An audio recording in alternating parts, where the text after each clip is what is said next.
What's up beautiful people, welcome to my YouTube channel. আশা করি আপনারা সবাই ভালো আছেন। দীর্ঘদিন যাবৎ কোনো ধরনের ব্লগ বা মোটো ব্লগ করা হয়নি, তাই চিন্তা করলাম যে আবার মোটো ব্লগ বা নর্মাল ব্লগ করা শুরু করব। তাই আজ প্রস্তুত হয়ে বেরিয়ে পড়লাম। Today I am riding my brand new motorbike Hornet 2.0. এই বাইকটা অনেক কমফোর্টেবল রাইড করার জন্য, আর এটা একটা বিস্ট বলতে গেলে, কারণ এটা 184 সিসি আর এটা রাইড করতে অনেক কমফোর্টেবল ফিল হয় বা ফিল করি। আর আজ সকাল সকাল বের হয়ে গেলাম, উদ্দেশ্য হচ্ছে আমার কর্মস্থল। সো চিন্তা করলাম যে একটা ছোটোখাটো ব্লগ বা বলতে গেলে এটা সাধারণত চেক করতেছি যে কেমন হয় বা কেমন হতে যাবে।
অনেক দিনের ইচ্ছা যে মোটো ব্লগ করব, কিন্তু কিছু ব্যস্ততার কারণে সেটা আর করে ওঠা হলো না।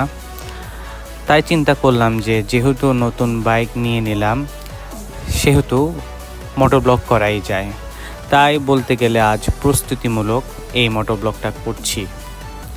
আশা করি ভবিষ্যতে আরও সুন্দর সুন্দর মোটো ব্লগ করব। আর দেশের এখন যে অবস্থা বা পরিস্থিতি, এদিকে আন্দোলন, ওইদিকে রাস্তা ব্লক, তার এই অধিকার, ওদের এই অধিকার, এত অধিকারের মাঝে আসলে বাইক নিয়ে বের হওয়াটা আসলেই একটু টাফ। কারণ জ্যাম জট লেগেই থাকে, রাস্তা অবরোধ, এইদিকে ব্লক ওইদিকে ব্লক, স্টুডেন্টদের আন্দোলন, আমজনতার আন্দোলন, সব ধরনের আন্দোলনই দেশে চলছে। তো সেক্ষেত্রে বাইকটা নিয়ে বের হওয়া একটু দুর্বিষহ, তাও চেষ্টা করছি, আরও চেষ্টা করব।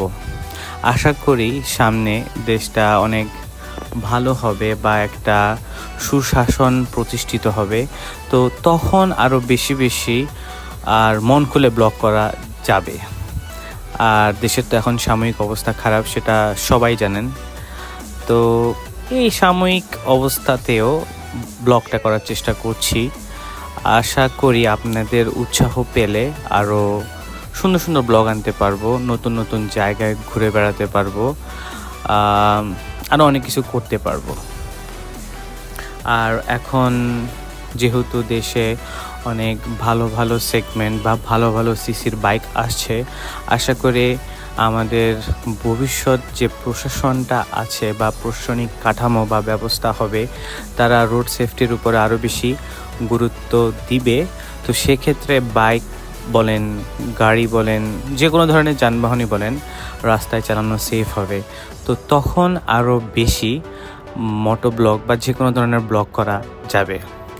সেজন্য আমাদের বলতে আমরা যারা বাইক চালাই বা গাড়ি চালাই বা যারা লং ড্রাইভ বা শর্ট রাইডের যারা আমরা আছি, তাদের একটাই আকাঙ্ক্ষা বা চাহিদা যে রোডটা যাতে আরও বেশি সেফ হয়, আমরা যাতে আরও সেফলি রাইড করতে পারি। আমাদের একটাই দাবি, একটাই চাওয়া, একটাই আশা।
আসলে এই বাইকটা যে নিলাম বেশি দিন হয়নি, ব্রেকিং পিরিয়ডও এখনও শেষ হয়নি, তাই আপাতত কোনো লং ট্যুরে যাব না বা যাওয়া সম্ভব হবে না।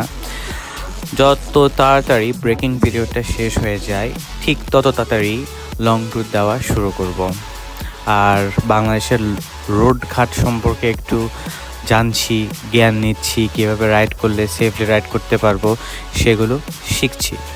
আশা করি এগুলো আয়ত্ত করতে পারলে আর দেশের আইন শৃঙ্খলা প্রশাসন অনেক ভালো হয়ে গেলে, রোড সেফটি অনেক ভালো হয়ে গেলে অনেক লং ট্যুর দিব। আর সেই সাথে আপনাদের থেকে জানতে চাচ্ছি যে কোন কোন জায়গায় গেলে আমি বাংলাদেশের প্রকৃতিটা এনজয় করতে পারবো, সেই সব জায়গাগুলোর নাম দয়া করে আমার ইনবক্সে বা আমার কমেন্ট বক্সে আপনারা সাজেস্ট করবেন। আসলে বাংলাদেশের তেমন একটা কোথাও আমি ঘুরতে পারিনি বা ঘোরা হয়নি বা সময় পাইনি। সেক্ষেত্রে আমি চাচ্ছি যে আপনারা সেই সব জায়গাগুলোর নাম আমার কমেন্ট বক্সে মেনশন করবেন। যেমন ধরেন সাজেক, রাঙামাটি এখনও যাওয়া হয়নি, শ্রীমঙ্গল গিয়েছিলাম তাও 2016-এ, তখন আসলে ড্রাইভ করা হয়নি। সো আমি চাচ্ছি যে বাংলাদেশের প্রকৃতিটাকে নিজে ড্রাইভ করে, বাইক চালিয়ে বা গাড়ি চালিয়ে বা কার চালিয়ে উপভোগ করব। সেজন্য আমি আপনাদের কাছ থেকে সাজেশন চাচ্ছি যে কোন কোন জায়গায় গেলে আমি বাংলাদেশের প্রকৃতিটাকে খুব ভালোভাবে উপভোগ করতে পারবো। সো আশা করি আজকের ব্লগটা আপনাদের কাছে ভালোই লেগেছে, আর আপনারা আরও উৎসাহ দিবেন যাতে আরও বেশি বেশি ব্লগ আপনাদের মাঝে নিয়ে আসতে পারি। সো ততদিন পর্যন্ত ভালো থাকবেন, সুখে থাকবেন। আল্লাহ হাফিজ।